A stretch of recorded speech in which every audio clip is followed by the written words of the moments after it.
నమస్తే, నా పేరు కుప్పాల జ్యోతి. నేను రాయలసీమ రీజనల్ కోఆర్డినేటర్ ని జనసేన పార్టీలో వర్క్ చేస్తా ఉన్నాను. నేను ఒక్కటే అడుగుతున్నాను పవన్ కళ్యాణ్ గారిని, నేను కడప జిల్లాలో మొట్టమొదటిగా వచ్చిన ఆడబిడ్డ ఎవరైనా ఉన్నారంటే జనసేన పార్టీలోకి అది నేనే. కడప జిల్లా అంటే ఏ విధంగా ఉంటుందో అది అందరికీ తెలుసు. కానీ 11 సంవత్సరాల పార్టీ కోసం నేను చాలా కష్టపడ్డాను. బిడ్డను సైతం సంఖలో ఎత్తుకొని ధర్నాలకు గాని ప్రతి ఒక్క దానికి కూర్చొని నేను పవన్ కళ్యాణ్ గారి కోసం వర్క్ చేయడం జరిగింది. కానీ పవన్ కళ్యాణ్ గారి దృష్టికి కూడా పార్టీలో ఇంత అన్యాయం జరుగుతుందని నేను తీసుకురావడం జరిగింది. కానీ సొంత పార్టీలో నువ్వు న్యాయం చేయలేనప్పుడు రాష్ట్రం అంతా ఆడబిడ్డలకి ఏం న్యాయం చేస్తారు? పవన్ కళ్యాణ్ గారు, మిమ్మల్ని నేను ఒకటే అడుగుతున్నాను. ఈ రోజు రైల్వే కోడూరులో ఒక తాగుబోతు, ఎందుకు పనికిరాని ఒక వెధవ తాతంశెట్టి నాగేంద్ర, అతని వల్ల పార్టీ ఎంత సర్వనాశనం అవుతుందంటే ఆ విధంగా అవుతుంది. అతనికి ఉండే విలువ మహిళలకు కూడా ఎవరికి లేదు. ఎందుకు? పవన్ కళ్యాణ్ గారి పార్టీలో, జనసేన పార్టీలో ఏ విధంగా ఉందంటే ఎవరికైతే బెడ్లు పరుపులు వేస్తారో వాళ్ళకున్నంత గౌరవం ఇంకెవరికి లేదు. ఈ రోజు నేను ఎంతో మంది 2014 నుంచి జనసేన కార్యకర్తలు గాని, నాయకులు గాని, వీర మహిళలు గాని, ప్రతి ఒక్కరు పార్టీ కోసం పనిచేసిన వాళ్ళు, వర్క్ చేసిన వాళ్ళు, వీళ్ళందరూ మీరు ఎందుకు గుర్తించలేకున్నారు? అంటే తాతంశెట్టి నాగేంద్ర ఒక్కడే నా పార్టీ కోసం కష్టపడింది. కనీసం తన సొంత ఊరు నాగారంలో 4 ఓట్లు లేవు అతనికి. అతన్ని ఎందుకు మీరు అంత పెద్ద స్థాయిలో పెట్టి కనీసం 4-వీలర్ కార్ లేదు అతనికి?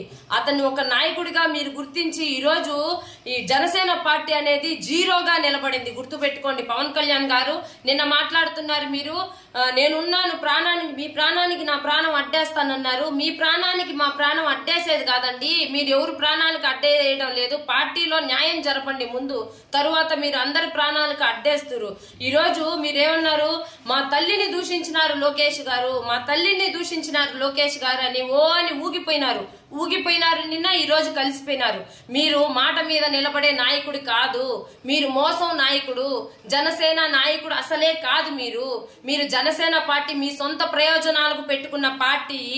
ఇలాంటి పార్టీకి నమ్ముకున్న యువత గాని, నాయకులు ప్రతి ఒక్కరు గుర్తు పెట్టుకోండి. నాకన్నా మీరు ఎక్కువ కష్టపడ్డారా పార్టీ కోసం? నేనెంతో కష్టపడ్డా, ప్రతి ఒక్కరికి తెలుసు. ఎవడు కూడా ఏం మాట్లాడాలన్నా గుర్తు పెట్టుకోండి. మీకన్నా ఎక్కువ కష్టపడినా నేను పార్టీలో జరిగే నిజాల గురించి నాకు తెలుసు. కాబట్టి ఇలాంటి పార్టీని గాని, పవన్ కళ్యాణ్ గారిని గాని నమ్మద్దని ప్రజలకు నేను ఇచ్చే విజ్ఞప్తి.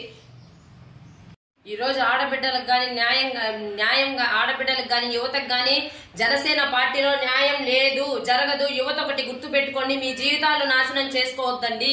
ఈ రోజు నేను మిథున్ రెడ్డి గారి సమక్షంలో వైఎస్ఆర్సీపీలో జాయిన్ అవుతాను. ఈ రోజు జగన్మోహన్ రెడ్డి గారు ఒకటి ఆలోచించండి, మీ గుండెల మీద చేసుకొని చెప్పండి. ఈ రోజు పిల్లల స్కూల్కి వెళ్లి చూస్తే పిల్లల స్కూలు ఎంత అభివృద్ధి, గవర్నమెంట్ స్కూల్ ఎంత అభివృద్ధి చేశారు జగన్మోహన్ రెడ్డి గారు. అంతేకాకుండా అమ్మఒడి ప్రతి ఒక్క ఆడబిడ్డకు అమ్మఒడి అనేది సంవత్సరానికి 15,000 డబ్బులు ఇస్తున్నారు కదా. దాంతో తల్లిలు ఎంత ఆనందంగా ఉన్నారు. అదే కాకుండా ఈ రోజు ఈ ప్రభుత్వ ఆసుపత్రులు, 100 పడకల ఆసుపత్రులు ప్రతి ఒక్కటి అభివృద్ధి చేస్తారు. ఆ రోజు కరోనా టైంలో 2 సంవత్సరాలు ప్రతి ఒక్కరు లాస్ అయిపోయినారు, కరెక్టే. కానీ ఆయన ఒక 2 సంవత్సరాలు కరోనాలో లాస్ అయినా కూడా మిగతా 2 సంవత్సరాలు ఆయన మంచి పరిపాలన అందించారు కదా. మంచి నాయకుడిని నమ్మండి అయ్యా. పోయి ఇలాంటి పవన్ కళ్యాణ్ లాంటి నాయకుల్ని నమ్మి నేను కోల్పోయినాను చూడు, ఆ విధంగా మీరు కోల్పోవద్దని తెలియజేసుకుంటూ థ్యాంక్ యూ సో మచ్.